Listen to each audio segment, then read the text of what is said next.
All right, everyone, we're starting to get to that last portion of the presentation. So we have a few questions for everybody because we can't let any of our presenters get off without answering at least a few questions.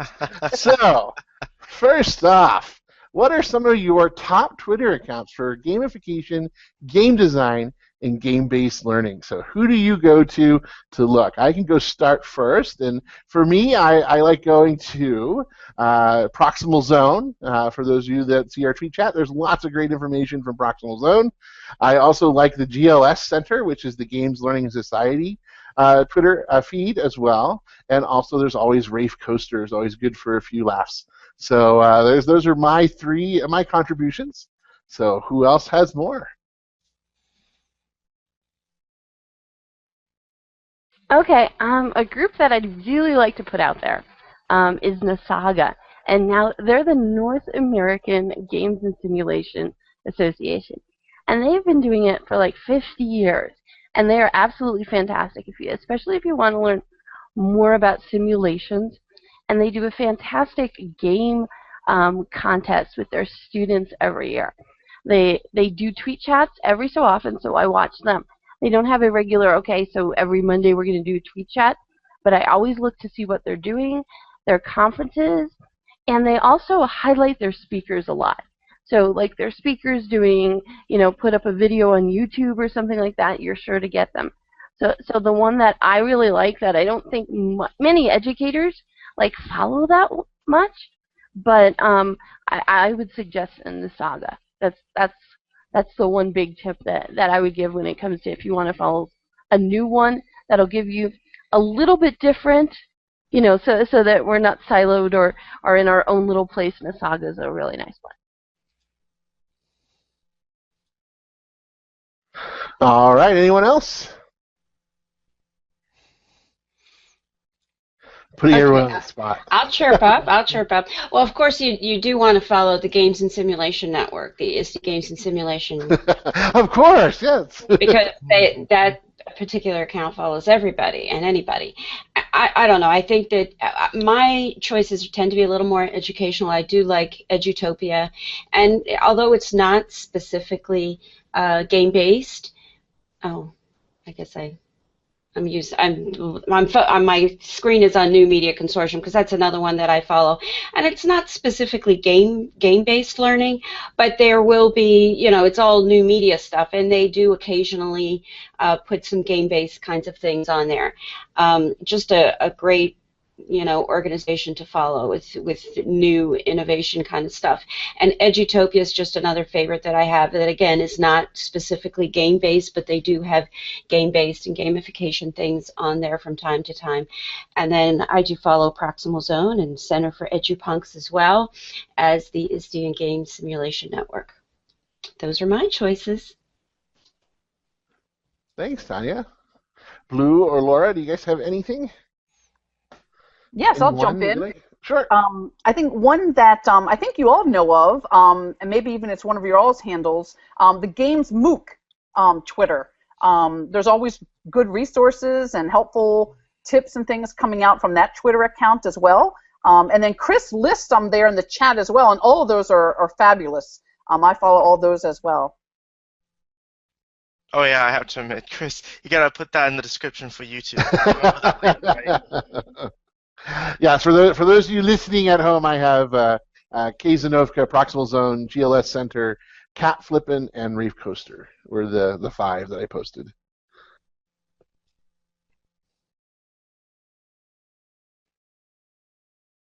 All right, moving on to the next question. What hashtags do you follow? So for me, off the top of my head, the ones I follow is hashtag GBL, which, by the way, is the hashtag for the tweet chats. So you guys can go ahead and memorize GBL as that game-based learning abbreviated. Also, of course, Laura just mentioned the Games MOOC. Hashtag Games MOOC is also another hashtag that I follow as well. So those are some other ones that I like. So how about you guys? Well, Metagame. I think that's one that Metagame and Games MOOC, I think, are ones that I typically will look for. Okay, when it comes to, game-based learning, hashtag GBL, If you put hashtag gamification, you'll get a lot of business stuff too, which isn't necessarily bad. If I'm sending things out, I'll often do hashtag edtech or hashtag edtech chat. Unfortunately, ISTe doesn't have an official hashtag, because if you put hashtag ISTe, you're apt to get something else. And while during the conference, hashtag ISTe14 worked very well, it's not working so well anymore. So I mean, the thing of it is, when it comes to hashtags for games-based learning, there's not a lot out there. And while hashtag GBL is decent, it's not like there's one specific one. So I actually think we're gonna have to start working on that. Develop one that's really good. That's good for us. Now I know Laura's group does have a hashtag, but I'll let her talk about that, because I do follow that one too. Thanks, Kay. Definitely, the Mobile Learning Network has ISTe MLN, and we tweet with that all the time. Use that for sending out resources and advertising our different events as well, and just really for getting the word out about different mobile learning strategies and tools.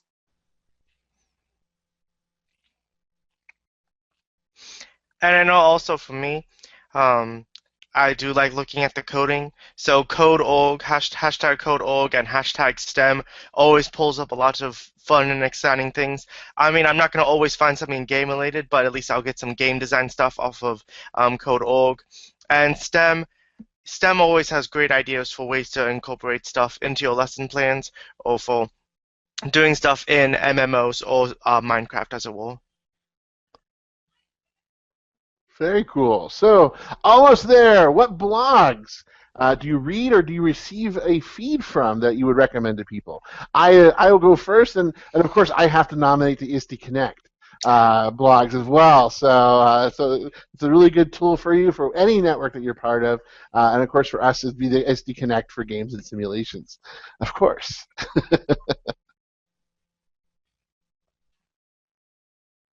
Well, I'll jump on to what Chris just said about. I'll jump on to what Chris just said about the ISTe Connect, and the reason is we're trying to get things out there. So every week we've been posting basically a blog that gives, we're calling it the weekly update, and then also in discussions we're trying to post one question, and in fact these questions are based on the questions that are up there. So that's something that we're going to be doing a lot of. So I would promote that, and I'm going to be quiet because I know there's a couple other blogs I don't want to steal, but if some people don't mention them, I'm so coming back and grabbing those. So everybody else, go ahead. Okay, well, a blog that I do follow and get a feed from is Educating Lotus. This happens to be a blog by a guildmate, an educator, a philosophy educator, and she writes about her experiences in World of Warcraft. They are just so well written and insightful, and I am sharing my screen right now to show the Educating Lotus site. She takes beautiful photographs in the game, and she uses it for instruction. So it just is an example of what she uses for instruction and her own personal insights, and it's just beautiful. It's a beautiful read, a beautiful visual. Just one of my favorite blogs to follow. And I would say Lotus is a humanities professor, and she is retired, so she's teaching the classes that she absolutely wants to these days. And I mean, the one on that blog that I've loved the most is her talking about Minecraft and talking about creepers and being scared at night. And she really pulled her humanities background and talked about it in a way you can talk to, your students about it. And when I say students, I'd say high school and above. But talking about how basically, evolutionarily speaking, and in humanities and in literature, man has always had a fear of the dark and the things that happen at night and the things that creep out at night. And so she did like this great talk she wrote about that, and she really does bring it in. And she has college students, so she does bring them in the classroom, and she really connects to them because she plays Minecraft. She understands things. She can understand things like she'll say a term like epic fail, and they'll be like, what? And she's like, well, yeah, when I was playing and I was on a raid and everybody died and we had to keep going back and doing it again. And she really relates to her students who also understand these terms, perseverance, resilience, grit, things like that. So she's someone who while she just took up games a couple years ago, can really translate from the humanities academic into, I would almost say, the gamer speak of the students who are playing it or playing the games these days, and make the bridge and the connections. And she's probably my best example of, and I'm sorry that I'm going on so long, but she's probably my best example of Vygotsky's zone of proximal development. So the students know the games, they're reading the books, but it's her knowledge of both the games and the readings and the literature that can take it that step further. That even though the students can learn everything that, the students can learn certain things on their own, but she can take them the step further and really be that guide on the side. So I think her blog's wonderful.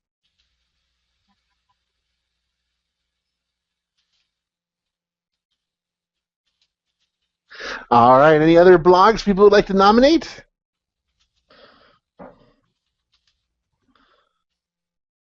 All right. We'll go ahead and we'll move into the last portion. Actually, yes. First of all, Grid writes a blog, and no one has mentioned Grid Jumper's blog. And Grid actually does, Tanya Martin does an excellent blog on virtual worlds and games, and quite honestly, what you can see on our blog that you won't see on other blogs is discussion of machinima. And that's something, and while we haven't mentioned it yet, machinima is the screen capture of 3D games and virtual environments. And out of all the gaming blogs out there, we don't see a lot of blogs that actually, besides Grids, that actually discuss machinima. They might put up a video of machinima, but actually discussing it for educational purposes, she's the only one out there that I know that's really doing that. So I would say definitely follow Grid Jumper's blog. And then the other one I'm going to put, and I thought somebody else would get this, Raph Koster's website. Now, Raph Koster wrote a Theory of Fun in game design, and we're still playing with maybe this being a spring book. But he does this wonderful discussion of the game industry, and you have to extrapolate a little to go educational, but he talks so much about creativity and game design and virtual environments and the rich experience that I constantly look at his stuff and even go back to blogs that he's written a couple years ago.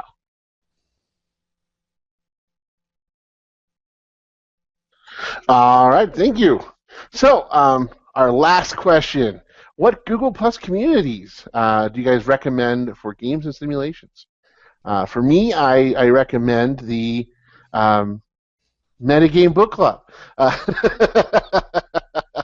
community as a good place to start. That's there. Also, not necessarily a Google Plus community, but another good place to go is look for the Games MOOC is another good place, especially for those of you that are just getting into games. There's it's no longer active, but the Games MOOC is a very good resource that you can go ahead and access a lot of great resources that are out there. So I would definitely say the Metagame Book Club is a good Google Plus community to get started talking about games and simulations. So what else do you guys have? Well, of course, I have to mention the inevitable betrayal. And I have my screen up of, I'm in a lot of communities, and some I'm in more actively, obviously. It's just there's just so much out there. But the Inevitable Betrayal community is a community of educators and friends who are a part of this guild, a World of Warcraft guild.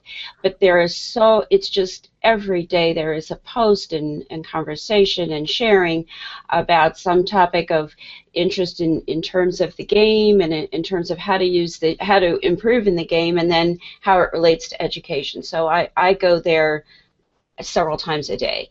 And then you can see my screen. There's a few others that I kind of glance at, and like game-based learning and gamification, and the Minecraft one. Like I'll look at them, but the Inevitable Betrayal one is just a really very active, everyday kind of sharing community.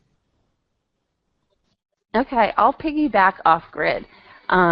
What I'm showing you here is Minecraft in education. And there is a Minecraft Google community. I watch both of them. The Minecraft Google community is the plain Minecraft one is really good if you just want to see a bunch of people who are enthusiastic about Minecraft, putting up screen captures and maybe some other stuff. But this Minecraft in education one is one I absolutely love. There's over 2,000 people in it. Colin Gallagher is the facilitator for it, and he, on a regular basis, does YouTube Hangouts like this, interviewing people who are using Minecraft in their classroom. And the thing about the people who post here usually aren't beginners, usually aren't people who are going, hey, I'd like to do this. Oh, and here we go. Here's the Colin Gallagher right there. and he's going to do a mind chat talk pretty soon. And the thing about it is, there is a really I'm going to say Colin does a really good job. He's in Singapore, and he does a really good job of showing a view of Minecraft in education that's outside of the U.S., which I really like. And the reason I really like that is because I'm pretty well in tune to already what's happening in Minecraft in the U.S. But he gets people who are from Australia and all around the world posting here. And also the things he follows, he puts a lot of these up here. The other thing is that most of the teachers who post in here just are a little more advanced. So if you're a beginner, you can get ideas about where to go for it. You know, oh, and there's one we posted. but you can have ideas of not just the basics, but kind of what you can aspire to. So for that reason, I really enjoy this one, and this is the one that I would recommend. They do Minecraft well.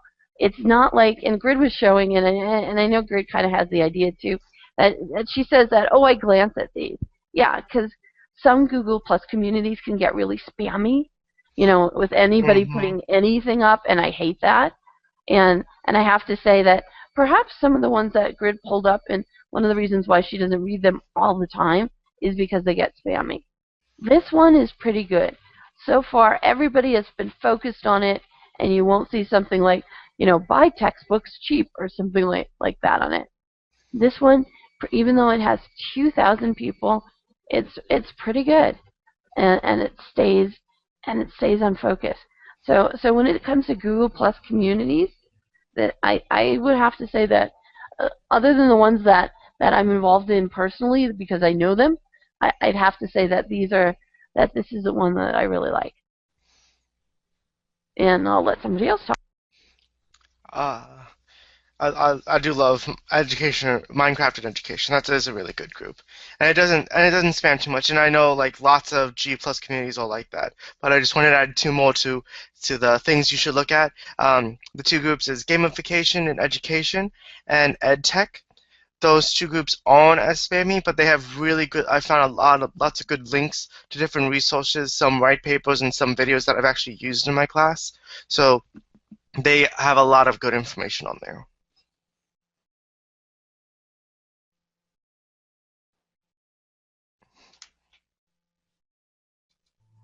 All right. Anyone else?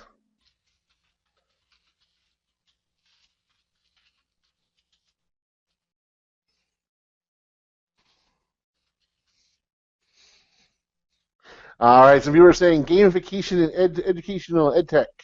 Minecraft and education. This is all sort of in the sort of a back channel here. Games MOOC resources, the metagame community, we already talked about. So, thank you all for tuning in, and thank you, panelists, for having a chat with us today.